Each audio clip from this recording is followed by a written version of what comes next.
Assalamualaikum warahmatullahi wabarakatuh ya, kembali lagi bersama saya Kama Trisna ya di sini. Nah, seperti biasa saya mau share peluang usaha Tingwe ya. Nah, jadi buat teman-teman yang masih bingung ya, yang masih banyak yang bertanya juga yang di komen Tingwe itu apa ya. Jadi Tingwe itu singkatan dari linting dewe atau linting sendiri ya, teman-teman. Nah, jadi di video kali ini saya akan menjawab pertanyaan-pertanyaan yang dari komentar yang kayak di TikTok gitu ya, kayak di YouTube, terus di FB dan intinya di media sosial banyak yang bertanya ke saya ya. Jadi saya akan menjawab dengan video seperti ini biar bisa menjelaskan secara detail. Nah, jadi pertanyaannya yang kurang lebih seperti apa, Bang? Nah, yang pertama nih, Bos. Barang apa yang sering dicari konsumen? Nah, jadi buat teman-teman ya yang baru mulai atau misalkan yang udah jalan, sebenarnya mungkin yang udah jalan udah tahu ya produk apa sih yang memang best seller yang banyak dicari sama si konsumen.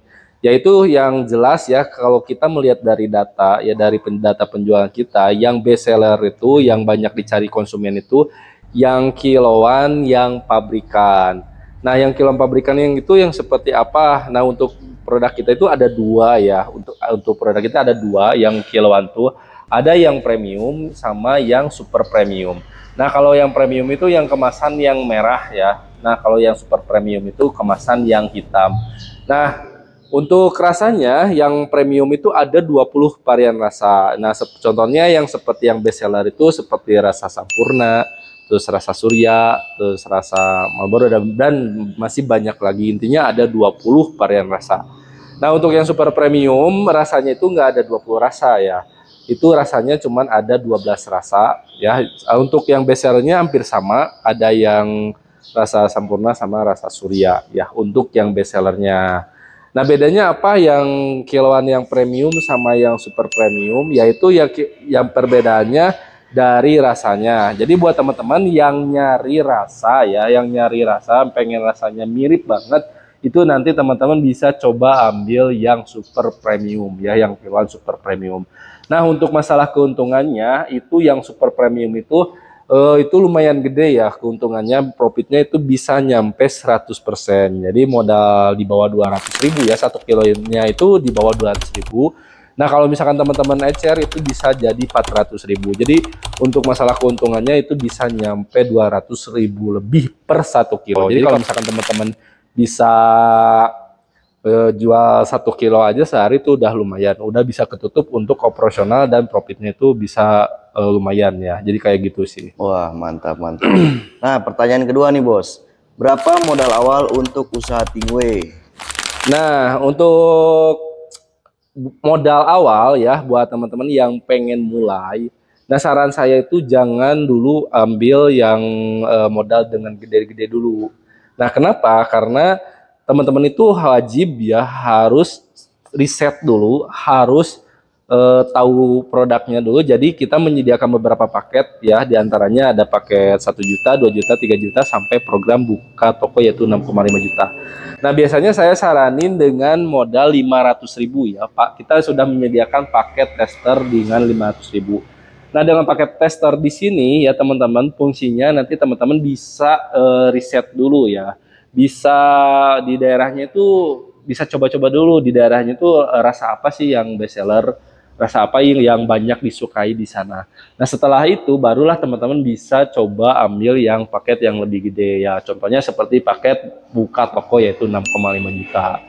Nah, dengan begitu nanti teman-teman dengan perlahan si tokonya itu akan bertambah jadi membesar gitu. Karena makin lama nanti si konsumen itu udah tahu, terus nanti teman-teman udah banyak pelanggan juga ya. Jadi untuk modal awal bisa coba dulu dengan 500.000 atau 1 juta ya, teman-teman bisa menyesuaikan dengan budget yang teman-teman punya ya. Jadi kurang lebih seperti itu. Wah, mantap. Terakhir nih, Bos. Bagaimana cara mengelola keuangan agar keuntungan bisa maksimal?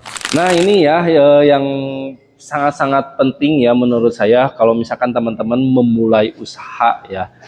Teman-teman itu harus benar-benar bisa memanage keuangan, harus benar-benar bisa mengelola keuangan ya. Intinya sebenarnya teman-teman itu harus memisahkan antara uang pribadi dan uang usaha. Jadi walaupun misalkan teman-teman mulai dari modal yang kecil, misalkan modal 1 juta, itu kalau bisa ya modal usaha ya untuk usaha, untuk yang pribadi ya untuk pribadi. Jadi harus harus dipisah.